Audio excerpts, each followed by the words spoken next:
The MF Empire podcast is brought to you by MaxFit Meals. With over 30 meal selections to choose from, breakfast, lunch, and dinner, MaxFit Meals is the premier meal prep company on the planet.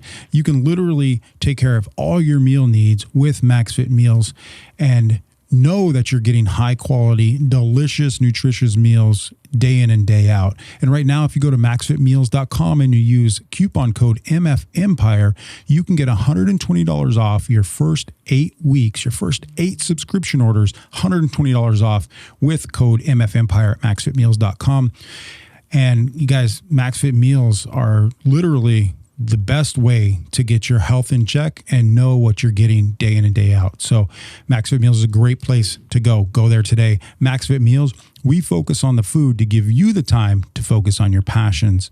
And Kris, what else is the MF Empire brought to you by? Hey, yeah, we're also brought to you by Meek Marketing. If you are looking to build your brand, scale your brand, either locally or beyond, they will take care of it for you. They did it for us at MaxFit. You can find them at meekmarketing.com or on all social media avenues at meek_marketing. I personally highly recommend Brian and the whole team at Meek Marketing. Key part of the success here at MaxFit Empire, and we want the same for you. So hit them up, meekmarketing.com. And if you're listening to the podcast, make sure you rate, review, subscribe. It really helps get the message out there. And if you're watching this on YouTube, subscribe, turn on post notifications, leave us a comment below in any of the videos and give us some tips or ideas for upcoming episodes. And if you're a business owner and you would love to be on the MF Empire podcast, go to mfempirepodcast.com and hit us up. Send us an email, or you can reach us at MF Empire Pod on social media. Send us a DM and let us know a little bit about your story, and we'd love to have you on. We are here to help businesses grow, and that's the only way we can do this is with your help. And thank you so much ahead of time if you rate, review, or any of those things. Thank you so much. Let's get into the episode. Welcome to the MF Empire podcast, where we help business professionals and leaders like you take your business to the next level. In each episode, we bring you expert insights and practical advice on how to grow your business, increase revenue, become a better leader, and achieve your goals. Whether you're just starting out or you're looking to expand your existing business, this podcast is for you. Join us as we explore the latest trends, strategies, and tools to help you succeed in today's competitive marketplace. Let's get started on your journey to business growth. Now, here are your hosts, Kris Spencer and Brian Meek. Kris, how you doing today? I'm doing phenomenal, Brian. How are you? It's awesome to be part of everything that's going on right now with MaxFit. Cat's kind of out of the bag already, so before we get into what we're going to talk about today with Good to Great, why don't you just go ahead and launch it, let everybody know what's going on? Yeah, so we are opening our first kind of quasi-franchise location. It's not too far from here, 8 miles away. It's going to close the gap with a lot of things. MaxFit Marina is coming. Yeah, should awesome. Be here. Yeah, March 15th, tentative opening date. But yeah, the progress has been amazing on it. So yeah, it's going to be the best looking store, most organized. It's going to be the template for other locations that we will drop at another time. But exciting. It's been a long 20-year almost journey to get to this point. All systems are firing. Right. There's no issues that I feel we can't handle at this point. Right. So it's the obvious time. It's the right time for us to expand and do it the right way. I learned a lot from the second store. Learned a lot of beat downs from that, and then shored up those issues so that will never happen again. And we're firing on not only 8 cylinders. I feel we're like a Bugatti V12, V16, brother, just cranking. Yeah. So. Yeah, this is the first of many little acquisitions and expansions that we're going to be doing. So stay tuned for more. So today we're going to talk about Chapter 6 of the business classic, Good to Great by Jim Collins. Chapter 6, A Culture of Discipline. And this is really where great companies start to separate themselves from good companies. We're going to talk about the difference between micromanagement and leaders, true leaders, and we're going to get into all this great stuff. And I got a couple questions for you that are going to, not curveballs, but things that I know that you are, as a leader, as a business owner, as somebody who operates a great company, treats things differently than everybody else. So the first thing I want to really talk about here is, what is your take on the difference between a micromanager and a level 5 or even a level 4 leader, somebody that is highly effective as a leader? What's the difference in your mind? I can probably perfectly answer this because I started off as a micromanager. So the difference between the two, the first one being the micromanager is not scalable at all. You'll A, personally burn yourself out, B, turn staff away, C, there's only one person can micromanage a growing crew of people, so it's unscalable. Nobody wants to work for a micromanager. A level 5 great leader is somebody that creates systems, audits systems, gives credit to people, leans heavily, defaults to people, delegates tasks, delegates systems, and comes in and basically creates the core values of the company, and then using highly disciplined action, disciplined thoughts and disciplined actions, checks in with all the leadership, all the leadership creates like command structures and accountability in the team. So I'll keep it real short there. I have actually, via Good to Great, been pivoting towards the level 5, the great leader, and it's taken a lot of stress off my plate. It's definitely helped my business grow, helped the brand grow, and as a team, we all have scaled up immensely, and Correct. It's become less about Kris Spencer's MaxFit, and it's MaxFit, a company that will transcend even me, unfortunately, but that's the goal. This is an entity that all encompassing will hopefully outlive you and I, brother. So that's been my goal, and I think this is the only way. So, as somebody who's transitioned from a micromanager to a leader in your business, what do you recommend somebody does if they feel like they have to micromanage their staff? Or is it just that sense of having to let go and learn how to delegate, or is it a balance of both, right? It does. It's a big leap of faith, but you have to find a way to cut these vines because they'll strangle you Right. as an owner. So, it's asking, it's auditing yourself. It's creating like alerts when you're micromanaging, and I have those because I tend to default to micromanaging every day of my life, and I can sense when it's coming on, and I back off, and I default to the systems we created, like traction and like the audits, and letting the your people that report to you actually speak, hearing them out, and usually there's more of a picture or more of a situation going on than the whole picture that you see. There's Sure. a 360 as opposed to I can only see 180. And just being disciplined into shutting up as a leader and having a great understanding via the processes we set up, and then taking action from having a greater understanding of the whole 360. Yeah. Do you feel like the last 5 to 7 years where you've been building these systems has allowed for the new ventures to be more successful than they were in the past, than they would have been 5 years ago? Like system really 6 years ago, we opened our second location. It's taken 6 years to open number 3. 100%. This, knock on wood, is going to go completely different, right? Much Like smoother. the first opening we lost a food vendor that wasn't shored up. Now it's completely shored up, cemented. All systems are go there. We've new packaging, new labeling, to alleviate any issues we've had when we opened up store location number 2. Great leadership of above and beyond me. We meet with our team leaders, we audit, we assess. So really it's just flipping the light switch on, and then taking our systems, putting them into play in location number 3, whereas location number 2, it was just taking me. Right. And then me is now halved. And then ineffective at that, micromanager is now half micromanager each location. Right. Nobody has a clear-cut direction where they were going.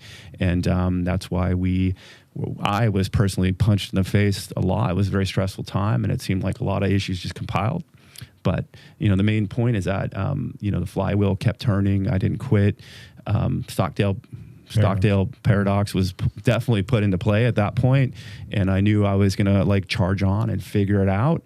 And the way to figure out was defaulting to Good to Great, Sure. and then finding other books like Traction, and then adding people to the whole Right. team, the right people, first who and then what, and then we were able to get to this point 6 years later. So Right. the last number 2 was, a guy came in actually who was a very wealthy gentleman, and he was a very humble guy, and he said, "Man, you're opening store number 2. I see what you're going through. This can be your biggest challenge yet, because you're having yourself, and you were going from a owner-operator to a multi-store owner, and this is going to be the biggest challenge of your life." And I thought to myself, "Oh, yeah, I got this. No big deal." And I'll tell you what, sitting here right now, he was 100% correct. But that whole move that I made, painful, butcher, beat Right. down that I went through, motivated me and was the catalyst to get the stuff in order and actually implement all the great tenets and stuff that I already knew in my head, but wasn't completely bought into. So that caused us as a team, because that's a tenet of a good leader, is it's not Kris Spencer, it's the whole team also has to have that mindset. Brian, it's our partners, it's our employees, all have to be on, firing in the same alignment. Sure. So yeah, that's why I'm not really worried about store number 3. It's been actually fun as opposed to stressful, Yeah, I saw something on Instagram yesterday or day before from another completely different company in a different niche, where the guy was talking about he was selling, he's selling his business as a franchise now, and the things that he's giving the franchisees today took him 10, 12 years to learn and put on the paper, and he's got people that are brand new franchises in their first year making more money than they made in their first 10 years combined. Sure. So I can completely see that happening. I also heard something that, most businesses have like an 85% failure rate just starting from scratch, whereas a franchisee has 5% failure rate. Right. Because they have the systems, everything's there for them. And the systems, and there's a little bit of awareness. And I think for us here, and with regionally, I'm pretty confident that the same thing would apply for us. We're certainly going to find out, and if there's any issues, we're going to power through and market our way out of them. But yeah, I would certainly agree with that. It's like I also saw a guy wearing the shirt, pay me for my experience, not hourly or something. My hourly rate reflects my experience, not the actual hour. The same thing, you're paying for a franchise. Well, why do I need to pay for all that? But you're actually getting a tremendous value of human suffering and human man hours that are even almost impossible. Brand recognition, marketing, all hundreds the things. of thousands of dollars spent, and T-shirts given away, probably $500,000 of collective, marketing that's been spent over those times. So, we're not a national brand yet. That is one of our BHAGs, big, hairy, audacious goals. But as of now, locally, regionally, I think we're kind of like known. And when you think of Monterey County, of we feed the peninsula, that's the new thing, right? One of the things that I've come across researching for this specific episode was leaders lead by example and education, not by telling and lack of delegation.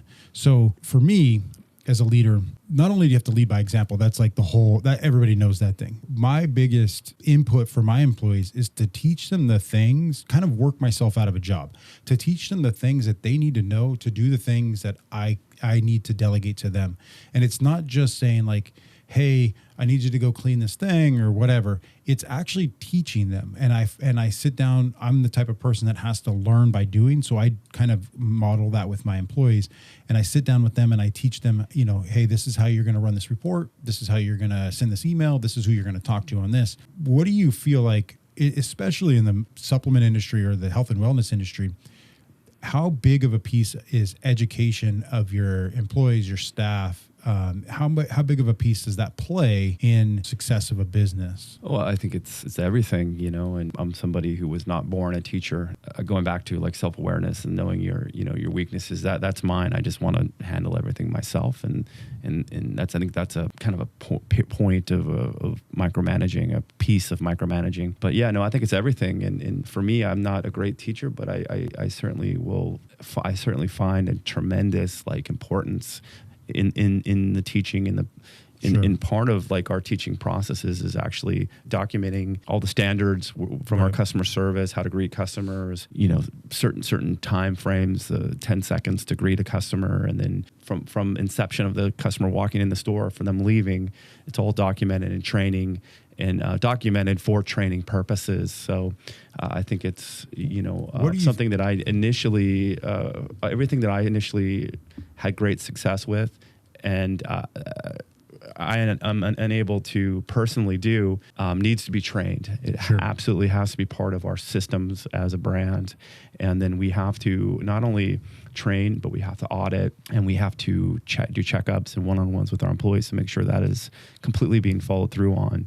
So I think it's as important as oxygen, for your body as a business. So I see you and us as a team with the leadership for the MaxFit stores, MaxFit markets, that we're now educating these employees to be like savages, to be leaders, to be the next us, right? Sure. Where before we were trying to train employees or trying to train, just somebody to ring people up. Do you feel like that there's been that transition within yourself, Sure, within the team, that 100%. the inner circle has transitioned to, we are now going to teach our people to be next level, not Sure. just basic employees. And it's our responsibility in the community. You want to help. It's one thing to give money to soccer teams and people, community events and whatnot, but I think it is our responsibility on a higher level to create responsible, higher functioning adults. And I wish there were people that would have done the same for me when I was a young man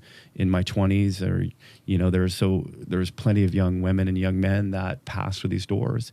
And for those who actually have an interest in learning, how to be a more disciplined, effective person and creating success in their life, it is our responsibility. Absolutely, fundamentally, when you and I leave and we retire, I want us to look back and have a string of successful people that started with us and then even catapulted way beyond. That's the good to great model, really, Right. is this. A lot of these great leaders will say, it's not me, it's my successors Sure. that did all the things. Sure, that is our legacy. I have Right. my family legacy and I have my professional legacy. And it's not just about how much money I made, how many meals I sold. It's how many lives and how many individuals we've touched. And that means sometimes people, a lot of people unfortunately don't last. They're better off somewhere else. Yeah. And that's one of the main tenets that I really helped me cut the vines and cut cancerous staff out. It was, it's the fact that if someone's really unhappy, or they're gossiping, or they're showing up late, or they don't really care, they're not passionate at all, or showing any initiative to learn, and if they were able to just cut ties with us, a lot of times I've had people that were in that particular circumstance. They come back years later and they say, "Hey, thank you, Kris. I was at a point in my life, was living at home, I was comfortable, I was, drinking a lot or smoking weed. I wasn't focused. And by me getting terminated or parting ways, I actually started going back to school, and now I'm a corrections officer. I have a home, a family." So, it's not always best for us. And so us having those values of leveling up our staff, ourselves, the brand, sometimes it involves actually cutting people loose, unfortunately, and doing it quickly that they can, find their way in the world. And it's actually a gift. But in terms of anyone that really wants to learn how to be a leader, or learn the tenets of good to great, because that's one of the first things we do is we hand them a copy. Like we literally have bought in bulk orders of good to great, and you want to be a good leader, here, read this, right? And I can only say a handful of people have even made it to chapter 2, but but in the end of the day, they're going to hear it from us repetitively. I'm kind of like a broken record, repeat the same thing, and it really is a great way to live your life. Yeah, I was talking to a website developer the other day. I'm trying to bring on some more team members for my growing business. Yeah. And they have a really strong onboarding process. And they were like, "Hey, when we bring somebody on, you're going to notice that a lot of the things are repetitive, but it's because our process is really strong." So, yeah, I mean, the mundane, that's where the money is. Change a habit. I even moved 21, where I have a washcloth. I moved it from one rack to the next, and I keep going back. My brain tells me to go back to the old rack, right? Right. And it took like a month to break that habit. So I'm a slow learner. So that's my self-awareness. I need to really embed stuff in my brain. And my look at the world is I feel like I'm not that uncommon, and so there's always ways we can improve. And I think this is one way that I think we'll always be bought in on, and cementing our values. And, we do occasionally change our processes, but it's always done with the intent of being leaner. And in the past, we've had friction. I think that one of the biggest changes now in the brand is that when we make a process, people understand it's for a reason. It's lean. It's not Kris just running from here to there. Right. We're trying to make their employees' job more effective, less stressful. Right.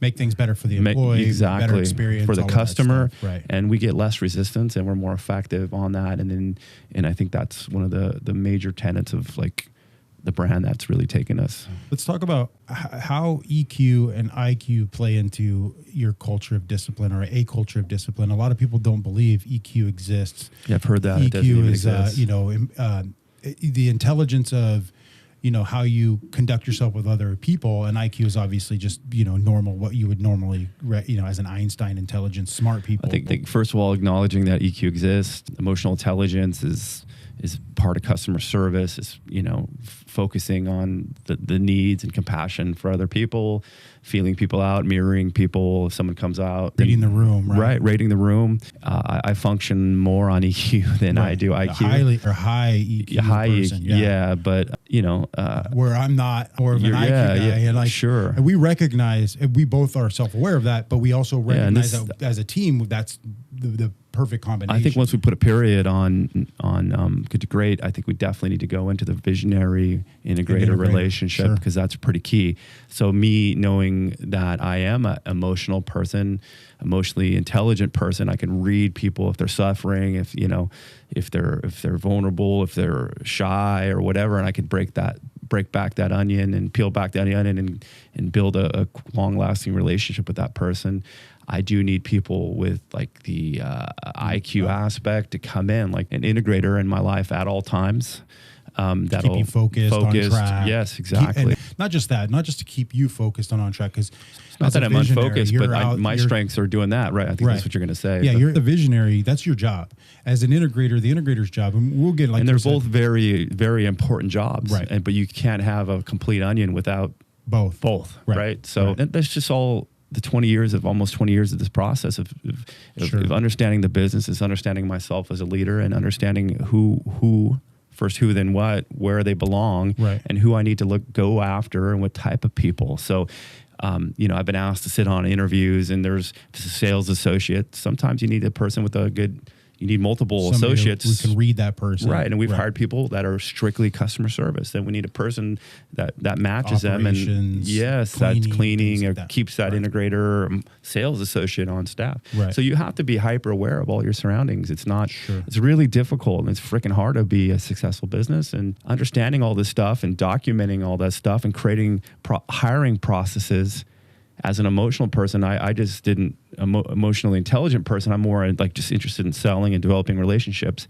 Whereas this book has brought that IQ aspects, and at least created like the entrepreneur operating system that we now function on. Right. And it's part of our DNA. So it's pretty freaking cool. And it's pretty liberating, man. I can't stress that enough. When it comes to building a culture of discipline, if somebody's trying to get to this part in their career or in their business, what's one thing you would tell somebody that, hey, if you just do this one thing, you'll be able to build on top of that when it comes to discipline in your company?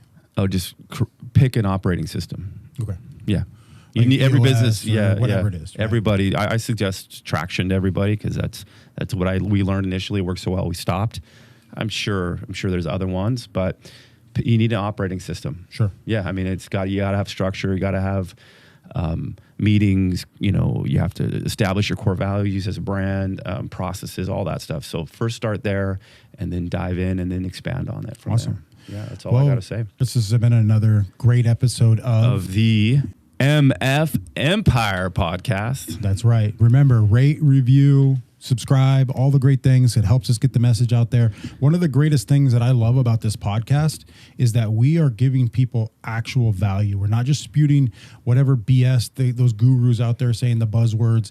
This is stuff that will create value in your business. And we're doing it for free. Yeah, absolutely. And all our charge is that you rate, review, and subscribe, right? This is absolutely free. There's plenty of consultants out there that want your money. We're doing this because we love you guys, and we really want you to succeed. And we do want you to have a more fruitful, free life as an entrepreneur, which is like very, very difficult to do. But liberating at the same time. Liberating, and also you're choosing a life less traveled.